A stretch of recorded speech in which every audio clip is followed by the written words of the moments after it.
भगवान की जय। बोलो रे भाई सब संतन की जय। आतास्तव हा परमार्थ, आतास्तव हा परमार्थ, जो साधकांचा निज स्वार्थ, ना तरी समर्थामध्ये समर्थ योगा। पराते पंढरी 17वे भिवरा, पराते पंढरी 17वे भिवरा, भाव तोची करा पुंडलिक, विवेकाचे वीट आत्मा हा विठोबा, नांदे येथे सदोदित पांडुरंगा। पांडुरंगा करू प्रथम नमन,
पांडुरंगा करू दुसरे चरण संताची या, त्यांच्या कृपादाने कथेचा विस्तार, बाबाजी सद्गुरुदास तुका। प्रस्तुत प्राप्त प्रसंगी उपस्थित श्रोते सज्जनांच्या सेवेसाठी निवडलेला अभंग माऊली ज्ञानोबराय आणि मुक्ताई यांच्या एकांतामध्ये जे गुह्य ज्ञान प्रकट झालं, त्या गुह्य ज्ञानाला सनद असं म्हटलं जातं। सनद म्हणजे याचा अर्थ काय? सनद म्हणजे ठेवा। ज्या आत्मोद्धाराचा जो मार्ग आहे, आत्मउन्नतीचा जो मार्ग आहे आणि आत्मउन्नतीचं जे ज्ञान आहे, त्या ज्ञानाचा ठेवा तुमच्या आमच्यासाठी त्यांनी प्रगट केला आणि त्या सनद प्रकरणातील 16व्या क्रमांकाचा अभंग आहे। अभंगाचा जर सरळ सरळ भावार्थ जर बघितला, अभंगामध्ये समाधीचं वर्णन आहे, अभंगामध्ये ब्रह्मप्राप्तीचं वर्णन आहे, अभंगामध्ये शक्तीचं वर्णन आहे, अभंगामध्ये शिवाचं वर्णन आहे। कारण याचा जर विचार जर केला, खरे जर बघितलं ना, शिव आणि शक्तीचा संवाद आहे। संवाद कोणाचा आहे? शिव आणि शक्तीचा संवाद आहे। आणि नुसता शिव आणि शक्तीचा संवाद नसून शिव आणि शक्तीचं ऐक्य पण आहे आणि ते ऐक्य होण्याची जी साधन आहे ती या अभंगामध्ये वर्णन केलेलं आहे। ती प्रक्रिया आहे। पहिल्या अभंगातलं पहिल्या चरणाचा जर विचार जर केला, सहज समाधी लागली निर्गुणी, निर्गुण निराकार असणारा जो भगवान परमात्मा आहे, त्या परमात्म्याला जाणण्यासाठी जी प्रक्रिया सांगितलेली आहे ती साधना आहे आणि सहज पद्धतीने घडणारी ती साधना आहे। समजून घेतलं तर सहज होईल, नाही समजलं तर त्याच्यासारखं अवघड सुद्धा काहीच नाही। अशी सहज पद्धतीने घडणारी साधना आहे आणि त्या साधनेचं जे साध्य आहे समाधी आहे। अशी समाधी प्राप्त झाल्यानंतर परिणाम काय? सहज समाधी लागली निर्गुणी, निर्गुण निराकार असणारं जे परब्रह्म तत्व आहे ते परब्रह्म तत्वाची जर प्राप्ती झाली, त्याची साधना जर केली तर ती समाधी अवस्थेमध्ये तो साधक जात असतो. नुसतं समाधी अवस्थेत जात नाही तर तिथं त्याची वाचा सुद्धा खुंटून जाते. वाचा सुद्धा त्या ठिकाणी शिल्लक राहत नाही. नुसती वाचा शिल्लक राहत नाही, जे शब्द ब्रह्म त्याच्या अंतःकरणामध्ये प्रगट झालेले आहेत ते शब्द ब्रह्मही त्या ठिकाणी संपुष्टात येतात आणि जगराहाटीप्रमाणे चाललेला जो व्यवहार आहे तो व्यवहारही त्या ठिकाणी संपुष्टात येतो. एवढंच नाही, शिव आणि शक्तीचं ऐक्य झाल्यानंतर इंद्रियांचं त्या ठिकाणी काही काम राहत नाही. गळाले इंद्रिय आणि मनाचं मन पण विसरून जातो. त्या ब्रह्मतत्वाशी तो ऐक्य पावतो आणि या स्थितीला साक्षात्कार भेटलेला आहे.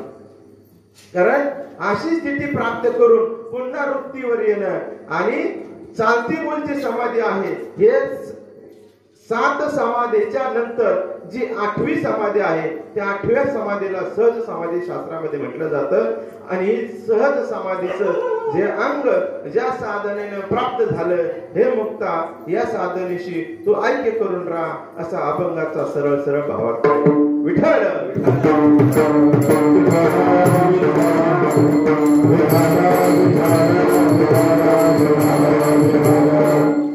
आज संकष्ट चतुर्थी आहे.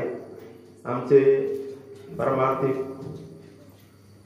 आमचे असणारे श्रद्धास्थान ज्येष्ठ गुरुबंधू आदरणीय बाळासाहेब खांदे महाराज गेले अनेक वर्षापासून चतुर्थी ते साजरी करत असतात आणि आगळा वेगळा कार्यक्रम गेले 15 महिन्यापासून मुक्ताई सनद या विषयावर या ठिकाणी चिंतन होत आहे आणि ते चिंतन ऐकण्यासाठी तुम्ही सर्व श्रोते सज्जन आहात. तुमचं सर्वांचं स्थान माझ्या अंतःकरणामध्ये आहे, त्यामुळे मी कुणाचाच नामोल्लेख करणार नाही. सर्वजण माझ्या अंतःकरणातले आहेत. माझ्या अंतःकरणाच्या बाहेरचं या ठिकाणी कोणीच नाही. जो बाहेरचा जरी आला तरी तो अंतःकरणात बसणार आहे. त्याबद्दल कुठल्या प्रकारच्या भीती शंका घेऊ नका. ही सर्व गुरुजन मंडळी, आमचे दवणे महाराज, ही महाराज, हिताई, या सर्वांचा विचार जर पाहिला आज आमचा योगायोग म्हणावा लागेल. आमचे परमार्थिक मित्र हंसे महाराजही या ठिकाणी आहेत. त्यांना पाहिल्यानंतर आनंद वाटला, सगळ्यांना बघितल्यानंतर आनंद वाटला. आमचे खांडेकर भाऊ सुद्धा आज या ठिकाणी उपस्थित आहेत. दुधाडे साहेबांपुढे मी काय बोलायचंय, कारण त्यांचं चिंतन म्हणजे इतकं गोड चिंतन असतं महाराज, फक्त ऐकत राहावं, याच्या पलीकडे काहीच करू नये असं वाटतं. कारण चिंतन हे विषय म्हणजे दुधाडे साहेब आहे. कारण ह्या व्यक्तीचा जर विचार जर केला ना, कुठल्याही प्रकारचा विक्षेप अंतःकरणामध्ये नाही आणि स्पष्ट वक्ता आहे, काही घेणं देणं नाही. आणि आज असे वक्ते दुर्मिळ होत चाललेले आणि हे ज्ञान या ठिकाणी जे प्रगट केलेले आहे ना, ज्याला हे ज्ञान कळलं ना त्याची अशी स्थिती तयार होत असते. कारण या ज्ञानाचा जर विचार जर केला, आज आपल्या ज्या समाधी आहेत स्वतःला काढून घेणं म्हणजे समाधी होत नाही बरं का. शरीराचा नाश झाला, त्याला पूर्ण जाळलं, ती समाधी होत नाही. समाधी अशी आहे, समाधीच्या प्रक्रिया आहे. जी समाधीची प्रक्रिया आहे त्या प्रक्रियेकडे जाण्यापूर्वी तिला परंपरा लागते. आणि माऊली ज्ञानोबरांनी जे मुक्ताई सनद, मुक्ताबाई आणि माऊली ज्ञानोबरांच्या एकांतामध्ये जे प्रगट झालंय त्या प्रगट झालेल्या ज्ञानामध्ये सर्वप्रथम परंपरा सांगितली. कोणती परंपरा सांगितली? आदिनाथ शंकर गौरी मनोहर कुणये साचार मच्छिंद्रनाथ, मच्छिंद्र गोरक्ष सांगत असे गुज ते गहिनी नाते मज उपदेशिले, तेथून तारक निवृत्ती आम्हासी जाना त्रिवर्गाचे उद्धारिले. आम्ही जे तिन्ही भावंड आहोत, आमच्या तिन्ही भावंडाचा उद्धार निवृत्तीनाथांनी केला. तो कसा केला तर भगवान शिवशंकर आणि पार्वतीच्या एकांतामध्ये प्रगट झालेलं जे ज्ञान आहे ते ज्ञान मच्छिंद्रनाथांनी माशाच्या पोटामध्ये ऐकलं. ते ऐकलेलं ज्ञान मच्छिंद्रनाथांनी गोरक्षनाथांना दिलं. गोरक्षनाथांनी गहिनीनाथांपर्यंत पोहोचवलं. गहिनीनाथांनी निवृत्तीनाथांना दिलं आणि निवृत्तीनाथांनी त्या ज्ञानाने आमचा उद्धार केला. ते ज्ञान म्हणजे काय? रामकृष्ण हरी, ओम नमः शिवाय, असे अनेक प्रकारचे मंत्र आहेत. परंतु जे ब्रह्मतत्व आहे, जे मंत्रबीज आहे, ते सगळं साधनेचं सार आहे. आणि या सारापर्यंत जाण्याची प्रक्रिया, याचं नाव आहे परमार्थ. कारण परमार्थिक दृष्टिकोनातून जर विचार जर केला, आज इथं बसलेले सगळे साधनेतले मंडळी आहेत. आणि साधनेत गर्दी नसली तरी चालेल, पण इथं गर्दी पाहिजे. कारण या जागेचा विचार जर केला ना, जसं शेतकरी आहे, शेतकरीच्या दारामध्ये गाया पण आहेत, बैल पण आहेत, कुत्रे पण आहेत, सगळे त्याला लागतात. तर गाय म्हटल्यानंतर त्याच्यासाठी चारा वळे सगळे ते तयार असते. कुत्र्याला पोटभर खाऊ घालतो. कुत्र त्याचं काम चांगल्या पद्धतीने करतं, पण कुत्र्याला एक खोड असते.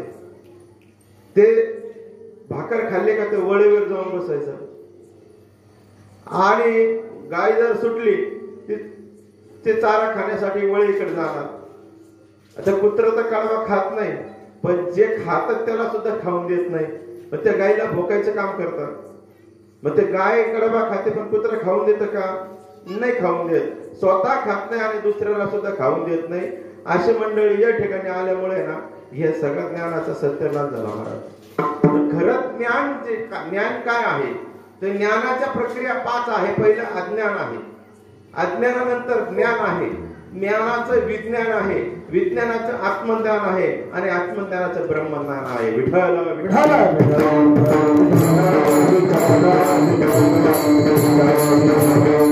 आणि या ब्रह्मज्ञानाचं सुद्धा सार आहे. जसं दूध आहे, दुधाचं जे सार कशामध्ये आहे? तुपात आहे. दुधाचं सार तुपात आहे. दुधापासून तूप बनवलं, तुपाचं किती मंथन केल्यानंतर परत काही वेगळं बाहेर निघेल? त्याचं काहीच वेगळं बाहेर निघू शकत नाही. तसं आपल्या जीवनाचं सार या अभंगामध्ये आहे. पण शेवटचा टप्पा तोच आहे, त्याच्या पलीकडे काहीच नाही महाराज. यापुढे ज्ञान सांगते पाखंड, जळबाई त्याचे तोंड काळे. त्याला पाखंड हा शब्द वापरलेला आहे. हे जे गुह्य ज्ञान कबीरा लाभले, नामदेवा लाभले, कबीराने कथिले गुह्य ज्ञान पार्वतीला दिले, गुह्य ज्ञान पार्वतीला दिले, गुह्य ज्ञान पार्वतीला दिले, गुह्य ज्ञान पार्वतीला दिले, गुह्य ज्ञान पार्वतीला दिले, गुह्य ज्ञान पार्वतीला दिले, गुह्य ज्ञान पार्वतीला दिले, गुह्य ज्ञान कबीराने कपिला चार युगी, कबीराने कपिला चार युगी, कबीराने कपिला चार युगी, कबीराने कपिला चार युगी, गुह्य ज्ञान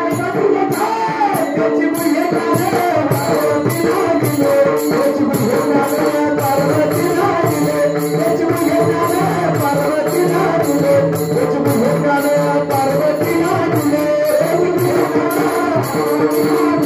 गुह्य ज्ञान पार्वतीला दिले, गुह्य ज्ञान पार्वतीला दिले, भगवान शिवशंकराच्या एकांतामध्ये जे ज्ञान, गुह्य ज्ञान प्रगट झालं ते पार्वतीला प्राप्त झालेले. आणि ते प्राप्त झालेले ज्ञानाची परंपरा म्हणून सुरुवातीला गुरु परंपरा सांगितली महाराज. गुरु परंपरेशिवाय काहीच नाही. कारण ज्याला गुरु परंपरा मान्य आहे त्यानेच परमार्थ करावा. ज्याला गुरु परंपरा मान्य नाही त्याने परमार्थात पाय सुद्धा टाकू नये. कारण कलियुगामध्ये उद्धाराचं साधन गुरुकडे आहे. आणि संत कोळीचा राजा सुद्धा कोण आहे? गुरु आहे. संतांचा जर कुळाचा विचार जर केला, गुरुच्या कुळाचा विचार जर केला, ती परंपरा सांगते. आज आपल्या कुळाची परंपरा जर बघितली, आपण फार आजोबाचं नाव सांगू, पंजोबाचं नाव सांगू, एखाद्याला माहित असलं त्याच्या बापाचं नाव सांगेल, पण त्या पुढच्या पाला सांगता येणार नाही. पण अनादी कालापासून आलेली ही परंपरा आणि परंपरेनं आलेलं ज्ञान आणि ज्ञानाची आलेली प्रचिती आणि प्रचितीतून झालेलं ज्ञान हे सगळ्यात महत्वाचं आहे. ही परमार्थाची प्रक्रिया आहे. जोपर्यंत आपल्याला क्रिया कळत नाही तोपर्यंत हे कळणार नाही. मला सांगा, आत्मा कोणी बघितला का आतापर्यंत? आत्मा कोणाला दिसला का? नाही दिसला. मन कोणी बघितलं का आतापर्यंत? नाही. बुद्धी पाहिली का कोणी? राग बघितला का कोणी? नाही. मन बघितलेलं नाही, बुद्धी पाहिलेली नाही, राग पाहिलेला नाही, अहंकार पाहिलेला नाही, आत्मा पाहिलेला नाही. मग या गोष्टी नाहीत का? आहे तर दाखवा. या शरीराचं जर पोस्टमॉर्टम केलं, या शरीरामध्ये असणारे जे इंद्रिय आहेत अवयव आहेत, हे आपल्याला सगळे दिसतात.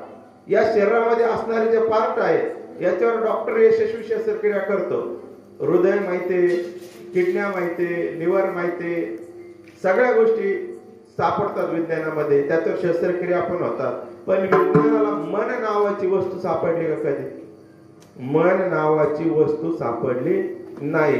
पण वास्तविक पाहिलं मन नावाची वस्तू आहे, नाही म्हणायची सोय नाही, ती आहे पण दाखवता येत नाही. जसं दुधात लोणी आहे पण 2 डोळ्याला दिसतो का? 2 डोळ्याला दिसत नाही. पण दुधावर प्रक्रिया करावं लागतात आणि प्रक्रियाच्या सुद्धा, त्या प्रक्रियाला सुद्धा त्याच्या रीती आहेत, त्याच्या पद्धती आहेत. व्यवहारातून जर चालायचं ठरलं तर अंतरंग आणि बाह्य रंग यांचा समन्वय घालावा लागेल. मी आता बाह्य रंगाने बोलतो, तुम्ही अंतरंगातून पहा, म्हणजे लगेच समजेल. कारण साधनेतली मंडळी त्यांना वेळ लागणार नाही समजायला. आता समजा दूध काढलं, दूध काढल्यानंतर ते आधी तापवायला पाहिजे, आपल्याला तापवावं लागतं. पण तापवण्याच्या पद्धती 2 आहेत, लक्षात ठेवा. दूध तापवण्याच्या पद्धती 2 आहेत. एक मंद अग्नीवर तापवणं पहिली पद्धत, एक मंद अग्नीवर तापवणं म्हणजे लालबुंद तापलं जातं. आणि दुसरी पद्धत नुसतं चुलीवर ठेवणं, खाली जाळ घालणं किंवा गॅसवर ठेवणं, खालून गॅस चालू केला समजा, ठेवलं चुलीवर, खाली जाळ नुसतं जाळच घालीत बसले, महाराज दूध राहील का ते व्यवस्थित? काय होणार? ते उतू जाणार. आणि ते उतू जायला लागल्यानंतर तुम्ही त्याच्या पुढे हात जोडून उभं राहायचं, टाळ्या वाजवायचं, म्हणजे जाऊ द्या उतू, जाऊ द्या उतू, जाऊ द्या उतू, जाऊ द्या उतू. परिणाम काय होईल? परिणाम ते पातेलही खराब होणार आणि ते दूध सुद्धा खराब होणार. दोन्ही आपल्या उपयोगात येतात का? नाही. आज परमार्थ असं चालू आहे, होऊ द्या, होऊ द्या, होऊ द्या. महाराज इकडे विहिरीत जरी बुचकळून काढलं, हौदातून बुचकळून काढलं पाण्यातून, इतक्या अवस्था होतात पण शरीरातले विकार जात नाही महाराज. याला परमार्थ म्हणत नाही. कारण अवस्था जरी झाली ना, त्या अवस्थेची व्यवस्था ठेवता आली पाहिजे. विठ्ठल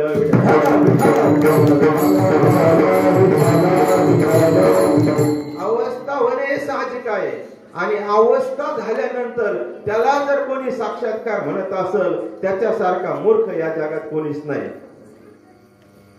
आता तुम्हाला समजलं, अवस्था झाली म्हणजे साक्षात्कार नाही, तो एक भाव अंतःकरणात प्रगट होतो, तो काही काळापुरता असतो, पण तो म्हणजे साक्षात्कार नाही.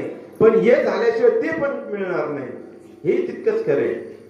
मग अवस्था झाली, एखाद्याला प्रबोध झाल्यानंतर आम्ही देव झालो, आम्हाला चिंतन करायची गरज नाही, त्याच्यासारखा महामूर्ख सुद्धा कोणी नाही महाराज.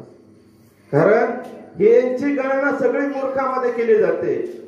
प्रबोध झाल्यानंतर खऱ्या अर्थानं परमार्थाची सुरुवात होते महाराज, आणि हे इथं येऊन थांबतात. आता याच्या पलीकडे आम्हाला काहीच करायचं नाही, आमचं सगळं झालं म्हणून ते माघारी, तिथून त्यांची घसरण होते, त्याचं पतन होतं आणि पतन झाल्यानंतर पुन्हा त्यांची घडी बसत नाही. आणि खरी घडी जिथं घडी बसते, ज्या क्षणाला प्रबोध होतो आणि प्रबोध झाल्यानंतर खऱ्या अर्थानं साधकाची वाटचाल सुरू होते. या परमार्थिक दृष्टिकोनातून विचार जर केला, माऊली ज्ञानोबरांनी मुक्ताईला सांगताना जे ज्ञान प्रगट केलं, ते ज्ञान आपल्या शब्दात सांगायचं जर ठरलं तर मी तुम्हाला 5 शब्द सांगतो. पहिलं आहे मी, सोप्या भाषेत सांगतो.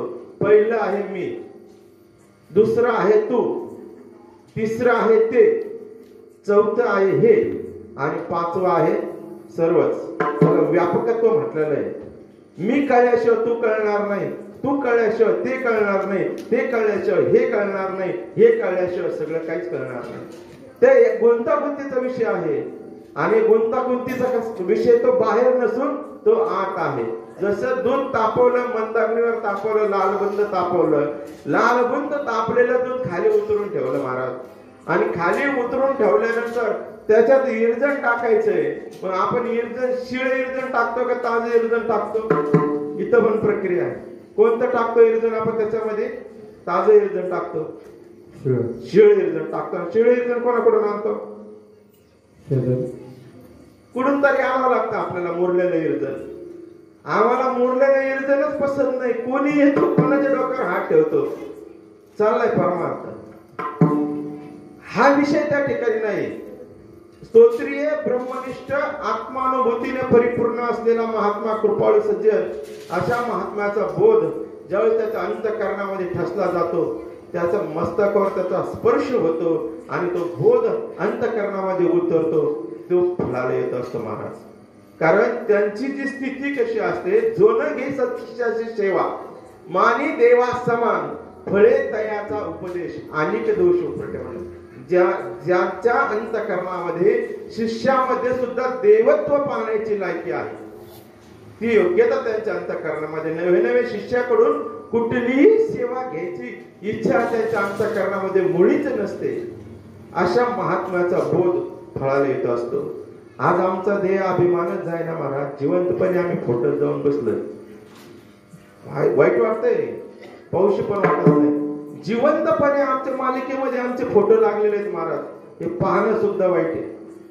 कारण तो विषय आपला नाही, पण ज्याला खरा परमार्थ कळाला तो त्या वृत्तीवर असतो महाराज. तो इकडे पळत नाही. कारण देहाचा विचार जर केला, देह अभिमान भल्या भल्यांचा जात नाही, पण ज्याला साधना कळाली तर त्याच देह अभिमान क्षणात जातो महाराज. देह अभिमान त्या ठिकाणी राहतच नाही. आणि देह अभिमान एकदा गेला आणि त्याच्यामध्ये आणि देवामध्ये काहीच बदल होतो, देवच होतो. यात शंका घ्यायचं काहीच कारण नाही. पण जसं त्याला त्या प्रक्रिया कळायला पाहिजे. जसं दूध तापवलं, मंदाग्नीवर तापवलं, लालबुंद तापवलं आणि थंड झाल्यानंतर शिळे इर्जन त्यामध्ये टाकलं. शिळे इर्जन त्यामध्ये पडलं महाराज. आणि शिळे इर्जन पडल्यानंतर त्याचं दह्यात रूपांतर झालं. आणि दह्यात रूपांतर झाल्यानंतर त्याच्याकडे आपण 6 महिने पाहिलंच नाही. काय होणार परिणाम? खराब होणार आहे. त्याच्यामध्ये आळे होते. आता दोष कोणाचा आहे? पाहणाऱ्याचा आहे का न पाहणाऱ्याचा आहे? न पाहणाऱ्याचा दोष आहे. तसं दह्यापर्यंत जरी गेलं तरी ते दही सुद्धा लयाला जातं. पण दह्याचं दूध होतं का? दह्याचं दूध होत नाही. त्या स्वरूपातून तो त्या स्वरूपाला गेला, परत इकडे येत नाही महाराज. पण तिथंच खुंटतो, पुढे जाता येत नाही. पण त्याचं वेळीच मंथन केलं आणि सार आणि आसार जर बाजूला काढलं तर ताक आणि लोणी दोन गोष्टी बाजूला निघतात, वेगवेगळ्या होतात. तर लोणी म्हणून जर एखाद्याने जर ताकच नेलं तर दोष कोणाचा आहे? नेणाऱ्याचा आहे. बरोबर आहे की नाही? लोणी ताक हे लोणी होऊ शकतं का? बरं ताकाचा विचार केला, ताकाचं दूध होईल का? ताकाचं दूध होत नाही. बरं लोणी बाजूला काढलं, लोण्याचं ताक होईल का? लोण्याचं दही होईल का? लोण्याचं दूध होईल का? होतच नाही. ही प्रक्रिया आहे. आणि तयार झालेलं जे लोणी आहे त्याला कळवलं तर त्याचं तूप तयार होतं. आणि ते तूप तयार झाल्यानंतर त्याचं किती मंथन केलं त्याचं वेगळं काहीच राहत नाही. जैसा दुधामध्ये लोणी तैसा देही चक्रपाणी म्हटलेलं आहे. आणि देहातला चक्रपाणी, देहामध्ये असणारा भगवंत पाहण्यासाठी प्रक्रिया सांगितल्या. कोणत्या प्रक्रिया? आमचे नाथबाबा हरिपाठ सांगतात. मुद्रा ती 5वी, लावून या लक्ष, तो आत्मा प्रत्यक्ष हरिदिशी. आता बोला, न दिसणारी वस्तू आहे आत्मा. ही न दिसणारी वस्तू आहे. पण नाथबाबांचं प्रमाण खोटं ठरलेलं आहे ते काही. पण नाथबाबांनी पाहिलाय तो आत्मा प्रत्यक्ष हरिदिशी. तो बघितला त्यांनी, पण कशाच्या रूपाने पाहिला? हरीच्या रूपाने पाहिला. म्हणून हरी म्हणजे नेमकं कोण? तर एक हरी आत्मा, जीव शिव सम, वाया तो दुर्गमी न घाले मन. हे प्राप्तीसाठी जे साधन दिलेले योग त्या ठिकाणी पिका आहे. योगाचं काम नाही. योग याग विधी येणे नो हे सिद्धी, आणि वायाची उपाधी दंभ धर्म म्हटलं. त्याला दांभिकामध्ये त्याची गणना केली. जप तप कर्म याचं पण खंडन केलंय महाराज. आणि याच्यासाठी जी परंपरा सांगितली, गुरु आणि शिव. तर गुरु आणि ब्रह्म ह्या दोन गोष्टीचा विषय आहे. पण गुरु नेमका कोण आहे आणि ब्रह्म नेमकं काय आहे? त्या ब्रह्माला शिव म्हणून सुद्धा संबोधलेलं आहे, हे कळायला पाहिजे. आणि हे सांगत असताना माऊली ज्ञानोबांनी मुक्ताईला सांगितलं, ओम तोची गुरु आणि सोहम तोची शिव, दोन्हीचा लाघव करियो बाई. ही प्रक्रिया आहे. आणि या प्रक्रियेत येण्याच्या अगोदर आपल्याला ह्या प्रक्रिया समजणं गरजेचं आहे. आपलं शरीर हे पंचमहाभूतापासून बनलेलं आहे. शरीर हे पंचतत्वाचं आहे. याच्यामध्ये पृथ्वी आहे, पाणी आहे, वायू आहे, अग्नी आहे, आकाश आहे. पर ज्यावेळेस ज्यावेळेस महाप्रलय होतो त्यावेळेस पृथ्वी पाण्यामध्ये विलीन होते, पाणी हे अग्नीमध्ये विलीन होतं, अग्नी हे वायूमध्ये विलीन होतं आणि वायू हे आकाशामध्ये विलीन होतं. तिथे काही शिल्लक राहत नाही. तशीच गती या शरीराची आहे. आणि आपल्या आतमध्ये असणारा जो भगवंत आहे तो या देहात जो वास करतो त्याला वासुदेव म्हटलं. मित्तव वासुदेव तत्वता. पण हे समजून घेण्यासाठी परमार्थ आहे. याच्या प्रक्रिया माऊली ज्ञानोबांनी सांगितलंय. जसं हरिपाठात माऊली ज्ञानोबा आता जी भाषा आहे याच्यातली ती जड भाषा आहे, ते डोक्याच्या वर जाईल. जेवढं सोपं करून सांगायचा प्रयत्न सांगता येईल तेवढं सांगायचा प्रयत्न करतो. माऊली ज्ञानोबांनी हरिपाठामध्ये त्याच्या प्रक्रिया सांगितल्या. ते प्रक्रिया कोणती प्रक्रिया लक्षात घ्या. हरिपाठातला जो पहिला अभंग आहे, आपण म्हणतो देवाची द्वारी उभा क्षण भरी तेने मुक्तिचारी साधियेला. इथून आपला हरिपाठ सुरू होतो आणि शेवटी म्हणतो ज्ञानदेवा प्रमाण निवृत्ती दे विज्ञान आणि समाधी संजीवन हरिपाठ उभा राहून ताला सुरात म्हणून आपण मोकळे होतो. पण कधी आपण विचार केला याच्यावर, कधी चिंतन करायचा प्रयत्न केला. देवाची द्वारी आणि उभा क्षण भरी तेने मुक्तिचारी साधियेला. सरळ सरळ अर्थ असा आहे, देवाच्या दारात गेल्यानंतर एका क्षणात चारी मुक्ती मिळतात असं माऊली ज्ञानोबा सांगतात. मग देवळात गेले, घंटी वाजवली, पायरीवर बसले, दर्शन घेतलं, मिळणार का मुक्ती? मिळू शकणार नाही. त्याच्यासाठी पहिला देव कळणं गरजेचं आहे, मग देवाचं घर कळणं गरजेचं आहे, मग देवाचं दार कळणं गरजेचं आहे, मग तो क्षण करणं गरजेचं आहे. आणि तो क्षण साधण्यासाठी माऊली ज्ञानोबांनी 5 प्रक्रिया सांगितल्या बरं का. सामान्य लोकांना प्रक्रिया, पहिली प्रक्रिया सांगितली हरिमुखे म्हणा, हरिमुखे म्हणा आणि पुण्याची गणना कोण करी. हरिमुखे म्हणा म्हणजे नेमकं काय करायचं हे सगळ्यात महत्वाचा विषय. हरिमुखे तर सगळेच म्हणतात, पण कोणत्या मुखाने हरी म्हणायचा इथं प्रश्न निर्माण होतो. मग याचा जर विचार जर केला आपल्याला, आपण जे बोलतो ना ही वैखरी वाणी आहे, याच्या पलीकडे 4 वाणी आहेत. ही वैखरी 5वी वाणी आहे. तर आपण वैखरी पासून सुरुवात करतो. मी बोलतो ही वैखरी आहे. आणि ज्यावेळेस प्राणप्रयाणाचा प्रसंग येतो ना पहिला दणका वैखरीला बसतो. वैखरी त्याला पहिला दणका वैखरीला बसल्यानंतर एखाद्याला वाटेल आम्ही आता श्वासानं भजन करू, पण दुसरा दणका श्वासाला बसतो, दुसरा दणका श्वासाला बसतो. मग आता श्वास बंद झाल्यानंतर वैखरी बंद झाली, वैखरी वाणीचं भजन बंद झालं आणि दुसरा फटका आपला श्वास बंद पडतो आणि श्वासाचं भजनही बंद होतं महाराज. मग श्वासाचं भजन बंद झाल्यानंतर भजन कोणतं करायचं हा मोठा प्रश्न आहे. आणि श्वास जर ज्याचा बंद केला तो लगेच मरत नाही. या शरीरामध्ये असणारे जे पंचप्राण आहेत, या पंचप्राणाला जाण्यासाठी 6 तास लागतात. 6 तासाच्या आत एखाद्याने ती डेड बॉडी जर देहदान केलेलं असेल, एखाद्याने जर देहदान केलं असेल तर डेड बॉडी हॉस्पिटलला नेलं जातं. त्याच्यातले इंद्रिय अवयव सगळे बाहेर काढले जातात आणि दुसरीकडे प्रत्यारोपण केले जातात. फक्त 6 तासाच्या आतमध्ये. का तर 6 तास त्याच्यामध्ये प्राण असतो.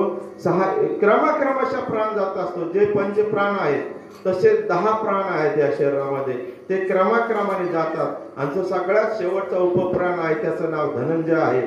जर प्रेताला जर जाळलं तर तो निघून जातो आणि या प्रेताला जर पुरलं तर त्या दुष्ट शक्तीपासून त्यांचं रक्षण करण्यासाठी तो धनंजय नावाचा वायू त्या ठिकाणी शिल्लक असतो. मग हे 10 5 25 प्राण या शरीरामध्ये आहेत आणि 24 प्राणांना जायला 6 तास लागतात. शेवटी एक राहतो. मग आता ही जी गती आहे, ज्यावेळेस अशी स्थिती आल्यानंतर त्याचं भजन कोणतं करायचं, भजन कसं करायचं आणि ते भजन रोमातून चालतं महाराज. श्वासही बंद पडला तर आपलं जे शरीर आहे, शरीरातले रोम आहेत, ते प्रत्येक रोमाच्या ठिकाणी ते भगवंताचं भजन चालतं. एवढंच नाही, रोमही नाहीसे झाले तर हाडातून सुद्धा त्याचं ध्वनी त्या ठिकाणी चालतो. आणि तुम्हाला माहित आहे संत चोखा महाराजांचा ज्यावेळेस एका बुरुजाखाली बुरुज ढासळून त्यांचा त्या ठिकाणी मृत्यू झाला आणि मृत्यू झालेला असेल त्यांच्या बरोबर असंख्य मंडळी त्या ठिकाणी गाडले गेले आणि सगळ्यांचा अंत्यविधी एकाच ठिकाणी चंद्रभागेत केला. पण चोखोबारायांचे हाड ज्यावेळेस भगवंताने नामदेवाला पाठवले आणण्यासाठी तर ते ओळखण्यासाठी प्रत्येक हाडाला उचलून कानाला लावा लागलं आणि ज्या हाडातून विठ्ठल नामाचा जयघोष आला ते हाड चोखोबारायांचे आहे. हे अखंड साधनेची प्रक्रिया आहे. ही साधकाची स्थिती आहे. या स्थितीवर आपल्याला जायचंय आणि या स्थितीवर जाण्यासाठी ज्या बोधाची गरज आहे त्या बोधाची गरज ती मनाला आहे. जोपर्यंत आपल्या मनाला तो बोध प्राप्त होत नाही तोपर्यंत ते कळणार नाही. आणि ज्या बोधाच्या संदर्भाने आहे सगळा खटाटोप आहे या ठिकाणी आहे. याचे 5 बोध आहे, 5 वाक्य आहे. जसं वेदांतामध्ये सांगितलेलं अहम ब्रह्मास्मी तत्वमसी, आज्ञात्मम ब्रह्म, प्रज्ञानम ब्रह्म आणि सर्व खलिदम ब्रह्म, वेदांताचे 5 महावाक्य आहेत. तसंच संत परंपरेमध्ये 5 प्रकारचे बोध आहेत. पहिल्या बोधाला शास्त्रामध्ये अनुग्रह म्हणतात. आणि अनुग्रहाची जर विचार जर केला, अनुग्रहाची जर साधना करतो, अनुग्रहाची साधना हे चित्त शुद्धीचं साधन आहे आणि अंतःकरणामध्ये भाव प्रगट करण्याचं साधन म्हणजे अनुग्रह आहे. आणि तो प्रगट होणारा भाव तो गुणामध्ये विभागलेला असतो. रजगुणाचे 3 आणि तमगुणाचे 3 आणि सत्वगुणाचे 2 असे 8 प्रकारचे त्या ठिकाणी उत्पन्न होतात. रजगुणाचा त्याग केलाय, तमगुणाचा त्याग केलाय आणि सत्वगुणाला मात्र 8ने घातलेली, सत्वगुणाला गाळलेले महाराज तिथं. आणि ते सत्वगुणाला गाळून काय काढलं, सत्वाचे आदर ठेवले, पुण्य ते वैरिले आणि पाप ते उतू गेले. अशा पद्धतीचं शुद्ध सत्व त्या ठिकाणी आणल्यानंतर त्या शुद्ध सत्वावर 8 प्रकारचे भाव उत्पन्न झाले म्हणून त्याला अष्टसात्विक भाव म्हणतात. म्हणजे 8 प्रकारचे भाव कोणते? हसता हसता रडणं, रडता रडता हसणं, डोळ्यातून पाणी येणं, अंगाला दरदरून घाम येणं, कंठी प्रेम गाते नैनी निराळे, कंठी प्रेम गाते नैनी निराळे, कंठी प्रेम गाते नैनी निराळे, कंठी प्रेम गाते नैनी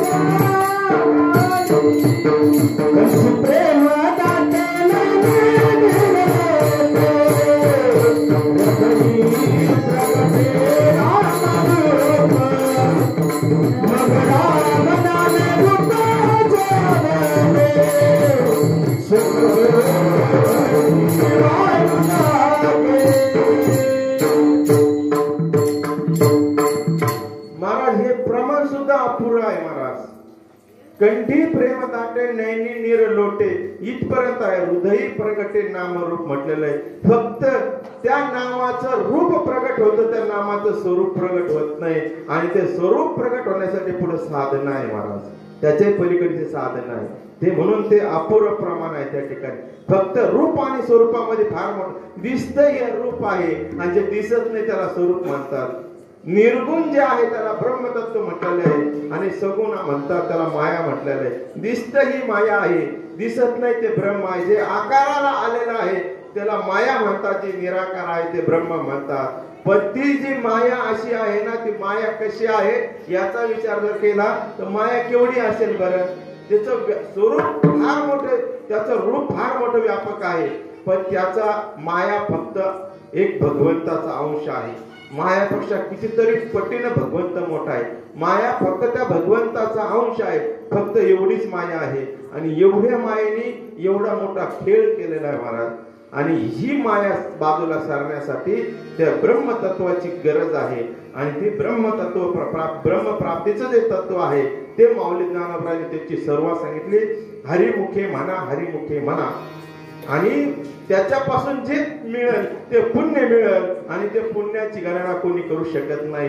पण तो हरी मुखाने म्हणायचा आहे, तो याच मुखाने म्हणायचा आहे. पण त्याचे शब्द बाहेर पडत नाही, ते शब्द बाहेरच पडत नाही. ते कशा पद्धतीने शब्द येतात ते आताच येतात. जोपर्यंत आपली वाचा सद्गतीत होत नाही तोपर्यंत त्याचा जप करायचा. आणि माऊली ज्ञानोबांनी ती प्रक्रिया सांगितली. ते नाम सोपे रे राम कृष्ण गोविंद आणि वाचेशी सद्गत जपे आधी.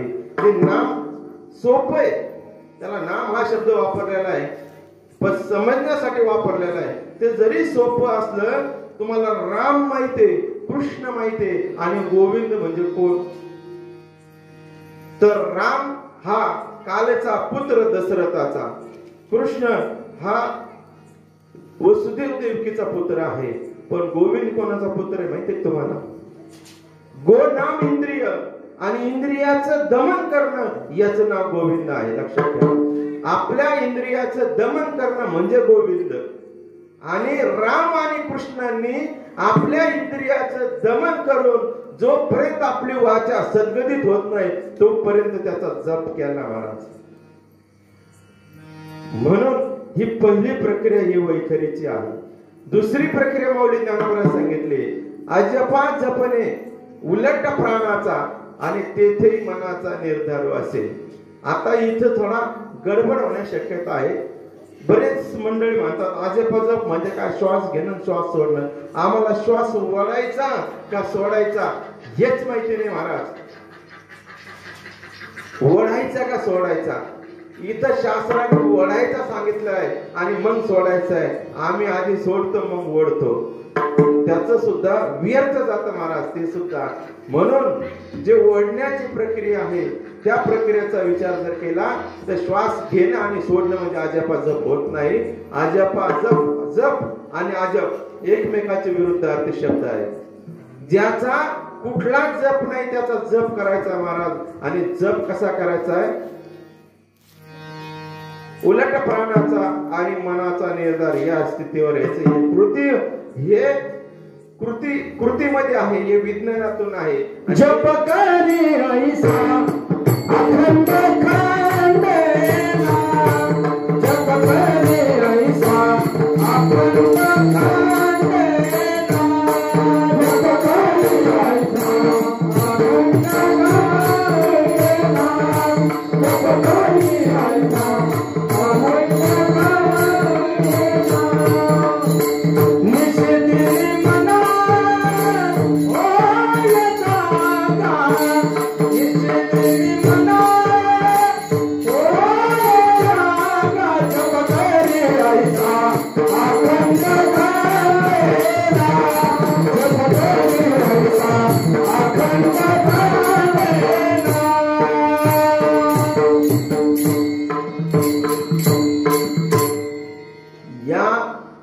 प्रक्रियेचा विचार जर केला त्याच्या अगोदर एक प्रक्रिया आहे.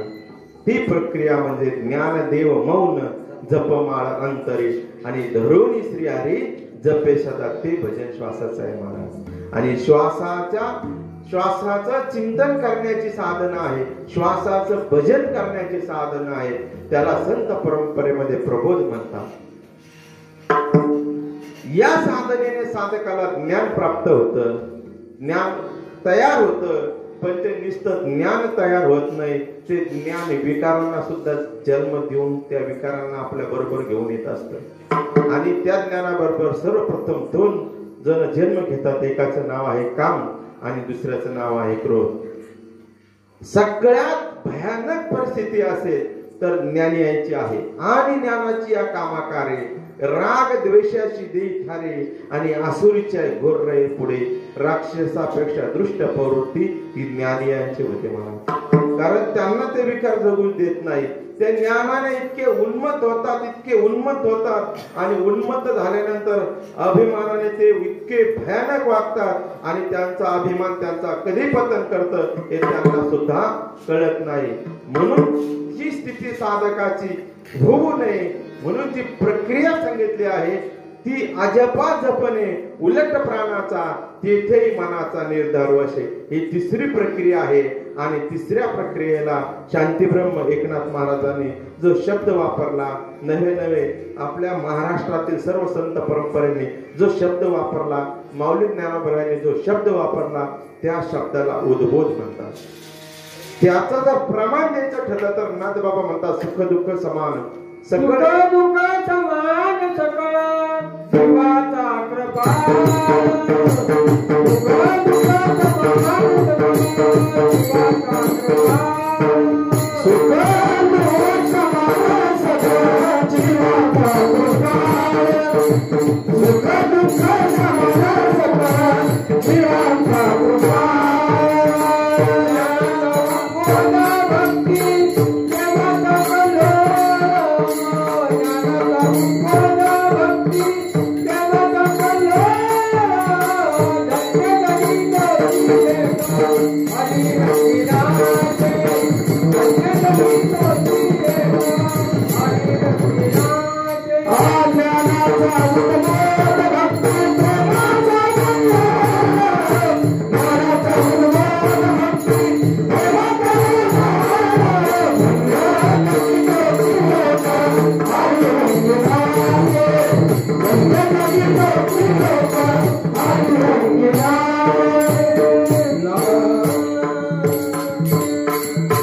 शांतीब्रह्म एकनाथ महाराजांनी चकार लावून सांगितलं तोची एक हा फार महत्वाचा विषय आहे. इथं अनेकाचं काम नाही, तोची एक हरिरंजनाचा हा फार महत्वाचा विषय आहे. म्हणून हे समजून घेण्याचा विषय आहे. कारण जोपर्यंत आपल्या मनाला हा बोध होत नाही तोपर्यंत हे साधन सांगितलेले. कोणते साधन सांगितले? गुरुच्या मुखातून प्राप्त झालेले जे दोन साधन आहे, पहिलं साधन आहे अनुग्रह आणि दुसरं साधन आहे प्रबोध. या साधनेनेच हे साधन प्राप्त होतं. पण जोपर्यंत हे साधन प्राप्त होत नाही तोपर्यंत हे साधन तुम्ही करा. जोवरी हा बोधू न भेटे मना तोवरी या साधना भजावे असं मौली ज्ञानोबरांचे सांगणं आहे. जोपर्यंत आपल्या अंतःकरणामध्ये असणारं जे आपलं मन आहे, मनाला हा बोध भेटत नाही तोपर्यंत हे साधन सांगितले. आणि आपले लावतात अर्थ, जोपर्यंत हा बोध आपल्या मनाला भेटत नाही तोपर्यंत कर्मकांड करा. कर्मकांडामध्ये काहीच नाही महाराज, नाही बहु साल कर्मकांड. निवृत्तीनाथांनी खंडन करून टाकलेलं आहे. अचेत आत्मा चेतविला साज प्रबोध मनाचा रामनामी ते सुख साचार होय निरंतर एक तत्व भावी आचरण. निवृत्ती म्हणे आत्मा हा जे पै विठ्ठल नाही बहुसार कर्मकांड. ते कडे जायची गरज नाही. ही प्रक्रिया आपली तिसरी प्रक्रिया आहे. आणि सोप्या भाषेत सांगायचं म्हणजे चौथी प्रक्रिया माऊली ज्ञानोबराय सांगतात. जसं आपलं पायाने चालतो का डोक्याने चालतो? पायाने चालवतो ना. आपल्याला कोण चालवतं? डोकं चालवतं. भजन डोक्याने करायचं का तोंडाने करायचं? डोक्याने भजन करायचं. आणि ती प्रक्रिया माऊली ज्ञानोबराय सांगितली. हरी बुद्धी जपे तो नर दुर्लभ. इथंच थांबायचं. त्या भगवंताचं त्या हरीचं जो भजन करतो तो बुद्धीने करतो तो नर दुर्लभ. ही साधना आहे महाराज. ही साधना या साधकांना कळावं म्हणून माऊली ज्ञानोबराय आणि मुक्ताई यांच्या एकांतातला संवाद आहे. या उघडी समाधी कशी आहे या समाधीकडे जाण्याची प्रक्रिया आहे. ही चौथी प्रक्रिया आहे. आणि पाचवी प्रक्रिया माऊली ज्ञानोबरायांनी वर्णन केलं हरिपाठामध्ये. ज्ञानदेवा प्रमाण निवृत्ती देव ज्ञान आणि समाधी संजीवन हरिपाठ. संजीवन समाधी याचा अर्थ तुम्ही वेगळ्या भूमिकेतून घ्याल. माऊली ज्ञानोबरायांनी जी घेतलेली समाधी आहे ती संजीवन समाधीच आहे, आजही आहे. परंतु शास्त्रामध्ये जी संजीवन समाधी सांगितली त्या संजीवन समाधीचा अर्थ असा आहे जिवंतपणे समाधी अवस्थेला जाणं. याचं नाव संजीवन समाधी आहे. निवृत्तीनाथांनी जे ज्ञान मला दिलं त्या ज्ञानाने मला जिवंतपणे समाधी अवस्था प्राप्त झाली. ज्या क्षणाला प्राप्त झाली त्या क्षणात चारी मुक्ती एकाच वेळेस मिळतात. हा हरिपाठाचं सार आहे महाराज. हे हरिपाठाचं सार आहे. आणि असं ज्ञान मुक्ता हे मी तुला सांगितलंय. तू काय कर, या ज्ञानाचा विनियोग मी सांगितलं त्या पद्धतीने जर केलं तर परिणाम काय होईल त्या अभंगाच्या प्रथम चरणामध्ये. सहज समाधी लागली निर्भोणी, सहज समाधी लागली निर्भोणी, सहज समाधी लागली निर्भोणी, सहज समाधी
वाणी खुंटण्याची प्रक्रिया म्हणजे आपल्या या शरीराला 5 वाण्या आहेत आणि पहिली वाणी आहे ती वैखरी वाणी आहे, दुसरी वाणी आहे ही मध्यम आहे, तिसरी आहे पश्यंती, चौथी आहे परा.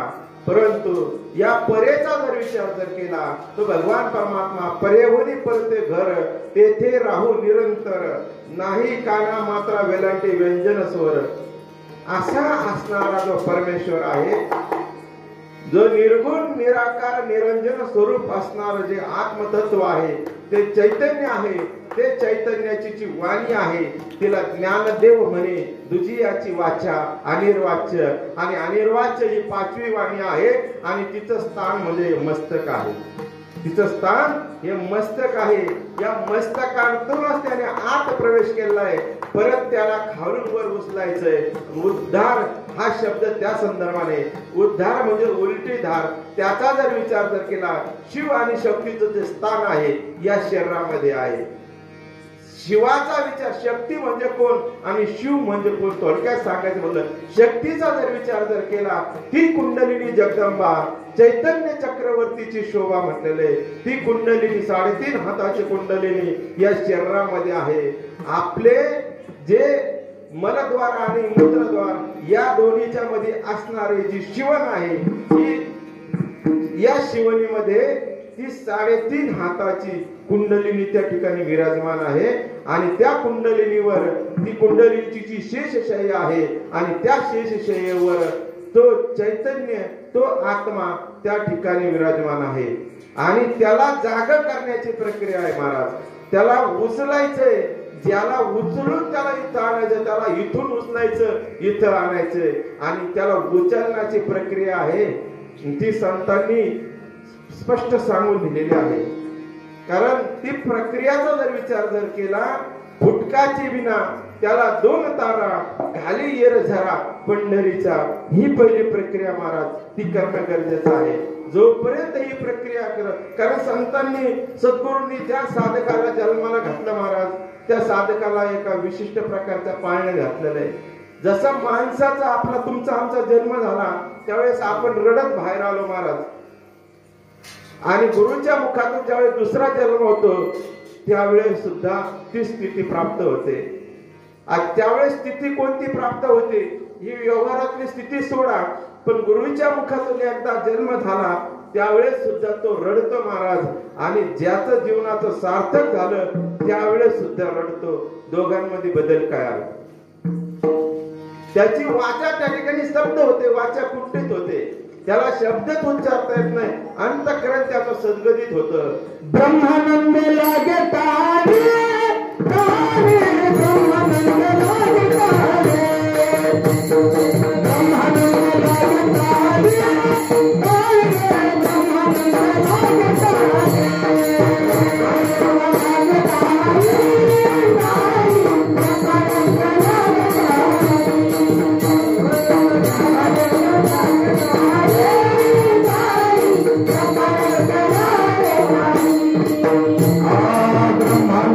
लागे तारे, संभाले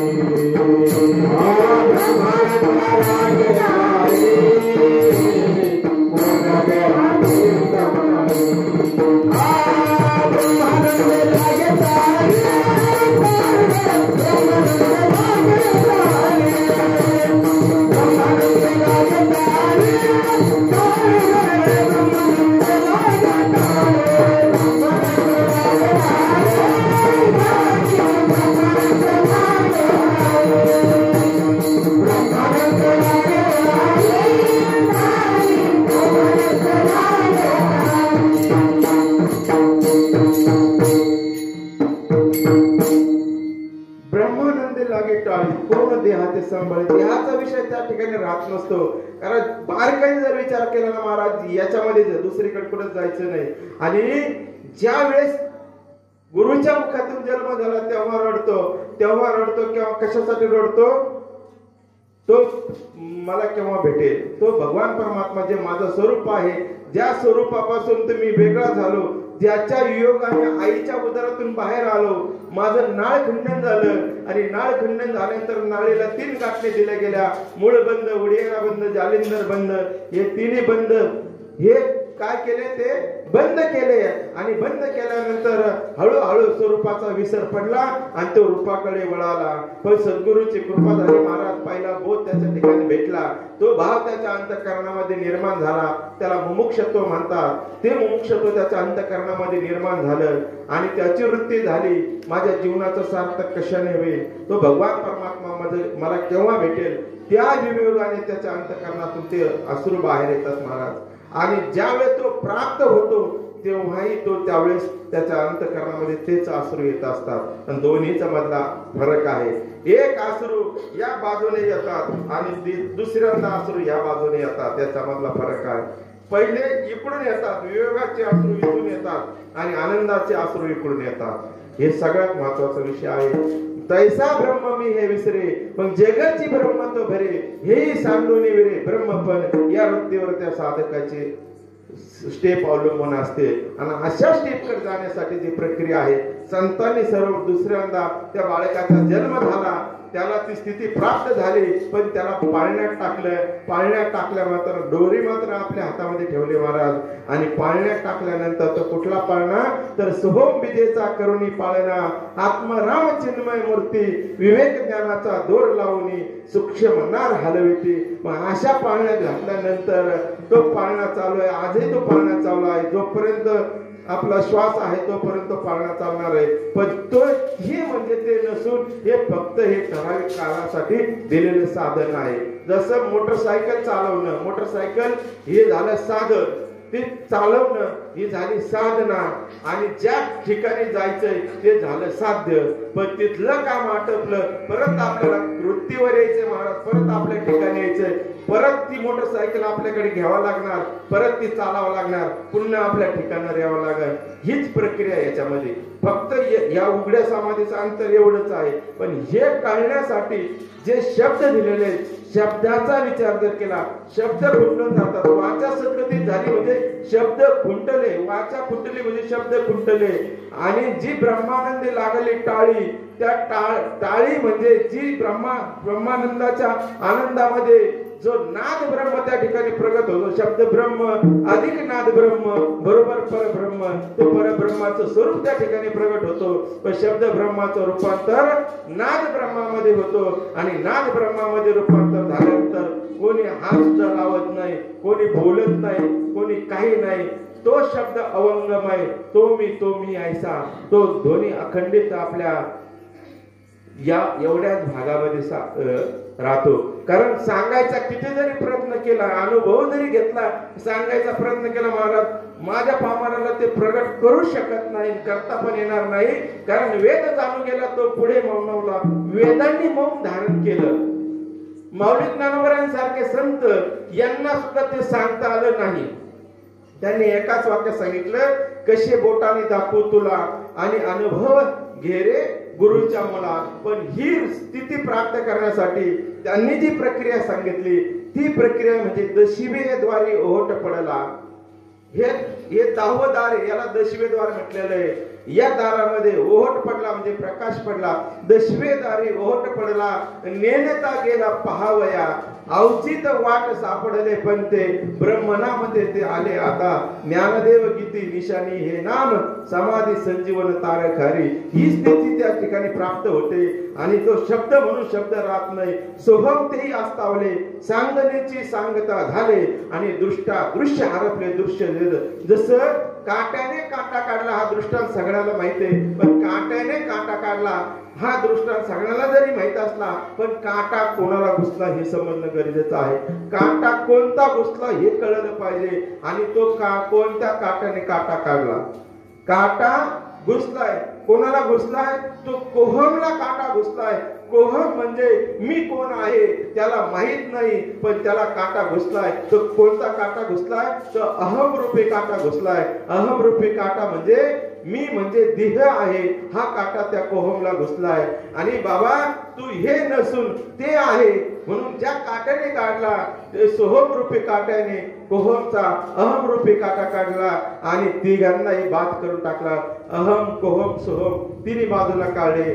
तसंच तुकोबरायांनी सांगितलं, नागबाबांच्या प्रमाणात तुकोबरायांचे आहे, सकल संत गात्यामध्ये आहे, परंतु हा भाव फार अलीकडचा आहे. आणि हा भाव ज्या क्षणाला ही स्थिती प्राप्त होते त्या ठिकाणी हे शब्द सुद्धा राहत नाही, फक्त त्या ठिकाणी केवळ आणि केवळ अनहात नाद त्या ठिकाणी राहत असतो महाराज. आणि ते नाद ब्रह्म शब्दाने कशानेच उल्लेख करता येत नाही. जसं शांती ब्रह्म एकनाथ महाराजांनी सांगितलंय, अधरी धरुणी वेणू कोणी वाजविला नेणू.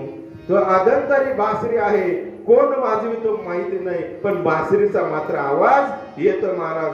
ती स्थिती साधकाच्या जीवनामध्ये त्या साधनेमध्ये अनुभवायला मिळते. आणि अशा स्थितीला झाल्यानंतर त्या ठिकाणी देहाचा विसर पडतो. असो आईचे कोटे आठवची नाही, देहीची विदेही भोगू दशा.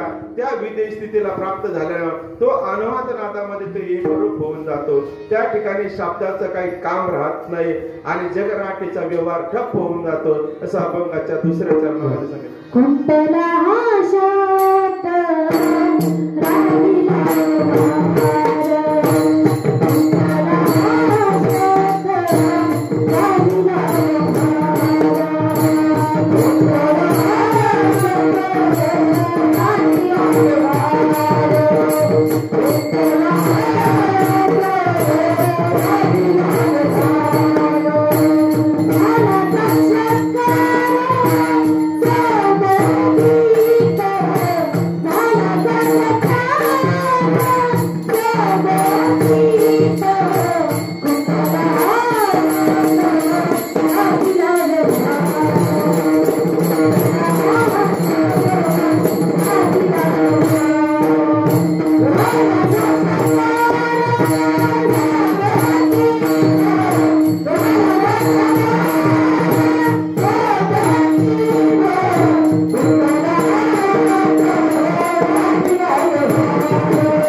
शब्द ब्रह्म त्या ठिकाणी खुंटून गेले. व्यवहार जगराटीचा व्यवहारही पूर्ण त्या ठिकाणी संपुष्टात आला, व्यवहारच राहिला नाही. आणि मी देह नसून ते परब्रह्म स्वरूप मी आहे. हे देह त्याचं रूप आहे, परंतु या रूपामध्ये असणारा स्वरूप मात्र मी आहे. त्या स्वरूपाशी तो एकाकार झाला. जसं मीठ आणि पाणी एकत्र झालं त्याला कोणी वेगळं करू शकत नाही, किंवा अग्नी आणि कापूर एकत्र आला त्याला कोणी वेगळं करू शकत नाही. अशा पद्धतीचा तो त्या स्वरूपाशी एकाकार झाला. आणि त्या स्वरूपाशी एकाकार होणं, त्या शक्तीशी एकाकार होणं, त्या शिवाशी एकाकार होणं, शिव आणि शक्तीचा ऐक्य त्या क्षणाला पावलं जातं महाराज. शक्ती राहत नाही आणि शिव सुद्धा शिव राहत नाही, दोन्ही एक होऊन जातात. त्याला शिव कोणती आणि शक्ती कोणती हे सुद्धा कळत नाही. कारण शक्तीशिवाय शिव नाही आणि शिवाशिवाय शक्ती नाही. दोघांचा जर विचार जर केलं, हे दोघं अर्धनारी नटेश्वर, अर्धनारी नटेश्वरच आहे. कारण त्या दोघांचं स्थान या ठिकाणी शिवाचा सुद्धा स्थान आहे आणि शक्तीचं सुद्धा स्थान आहे. आणि या शक्तीचं जागृतीकरण करणं आणि शिवाचं प्रकाशीकरण करणं हे सद्गुरूचं काम आहे, ते गुरूंचं काम आहे. आणि गुरूंचा जर विचार जर केला, ओम तोची गुरु आणि सोहम तोची शिव, या दोन्हीवर अवलंबून आहे. या दोन्हीचा लाघव करियो बाई, मग उठेला बंबाळा सहस्र कोटी सूर्यकळा. ही स्थिती आपल्या चित्तात नव्हे, संपूर्ण रोमारोमातून ती स्थिती त्या ठिकाणी अनुभूतीला येत असते. आणि ही स्थिती ज्या क्षणाला साधकाला अनुभूतीला येते, शिवाच्या ठिकाणी राहत नाही आणि शक्तीच्या ठिकाणी राहत नाही. दोघांचं ऐक्य त्या ठिकाणी होतं. आणि ज्या वेळेस दोघांचं ऐक्य त्या ठिकाणी झाल्यानंतर इंद्रियाला इंद्रियाचं विसर पण पडतं, मनाला मनाचा विसर पडतो. इंद्रिय त्यांचे इंद्रिय पण विसरतात, मन पण विसरलं जातं महाराज. आणि अशा स्थितीमध्ये ज्या अभंगामध्ये मुक्ताईला उपदेश करताना मौलिक ज्ञानोबराय 3ऱ्या चरणामध्ये सांगतात, गळाली इंद्रिय, गळाली इंद्रिय, गळाली इंद्रिय, राहिले गळाली इंद्रिय, गळाली इंद्रिय,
राहिले व्यवहार, गळाली इंद्रिय राहिले मन, झाले महाशून्य एकाएकी. जे शून्य सुद्धा 5 आहे, शरीर सुद्धा 5 प्रकारचं आहे, शरीराच्या अवस्था सुद्धा 5 प्रकारच्या आहेत, शरीराच्या वाण्या सुद्धा 5 प्रकारच्या आहेत. शरीराच्या वाण्या मी तुम्हाला सांगितल्या, परा, प्रशंती, मध्यमा, वैखरी आणि अनिर्वाचे 5 प्रकारच्या वाण्या आहेत. शरीराच्या अवस्था सुद्धा 5 प्रकारच्या आहेत, जागृती, स्वप्नी, सुषुप्ती, तुर्या आणि उन्मनी. या शरीराच्या 5 अवस्था आहेत. आणि शरीर सुद्धा 5च आहे, पंचमहाभूताचं शरीर आहे.